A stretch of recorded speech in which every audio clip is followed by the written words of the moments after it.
Nitong mga nakaraang araw nga ay na-interview si Andrea Brillante sa Luis Lisen. Dito naman ay naitanong ni Luis kung ano nga ba ang highlight ni Andrea ngayong 2023. Saad naman ng dalaga ay ang kanyang heartbreak. Dito nga tinanong ni Luis kung ano ang pakiramdam ni Andrea dahil sa araw-araw siyang pinag-uusapan sa social media.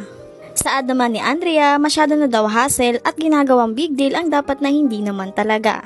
Tinanungan ni Luis kung bakit ito ang kanyang highlight ngayong 2023. Saad pa dito ni Andrea Brillantes ay ang kanyang heartbreak. Dahil nga daw pinakamalas siya sa taong ito sa kanyang pag-ibig, ngunit napakaswerte naman niya sa pag-ibig pagdating sa kanyang mga friends, co-host at sa kanyang mga fans. Dagdag pa niya ang kanyang mga casual viewers, management at syempre ang kanyang pamilya.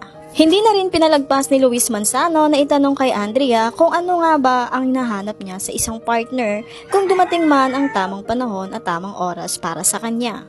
Dito nga sinaad ni Andrea na loyal or faithful at sinabi niya rin dito kung ano nga ba ang pinagkaiba ng loyal sa faithful. Sige. Ang loyal, kapag may dumaan na chicks, titingin yan.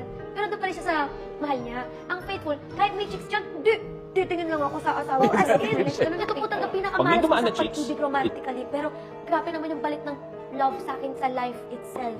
Sa pag-travel ko, sa brand ko, sa makeup ko, sa Lucky Beauty, sa fans ko.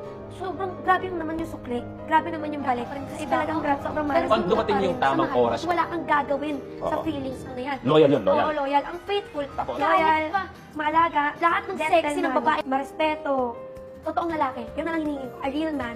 Kasi a real man, I believe, they know how to settle. Alam nila kung paano na makontento sa isa.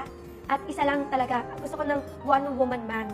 Kasi nabi ko ng list nun, dapat hindi ka cheater, dapat hindi ka liar. Hindi, ang totoong lalaki for me, hindi yan nagsisinungaling talaga. Alam niya kung paano aminin yung katotohanan ng buong buo. Hindi yung dami pang pasikot-sikot na, oo, aamin, pero hindi lahat. Kumbaga, I don't want a boy, I want a man. That's what I need. I need a man. Sa kabilangan ng mga nangyari kay Andrea, napaka-mature niya na mag-isip at talaga namang mapapawaw ka. Narito ang mga comment ng kanyang mga supporters. Thank you Andrea for sharing about sa life mo as an actress. In this episode, masasabi ko na may natutunan ako sa'yo at your young age.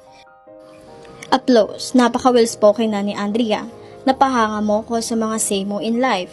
She's really getting more mature. Enjoy mo lang ang life. At kung nagustuhan mo ang video na to, huwag mong kalimutang mag-follow, like, and share for more videos.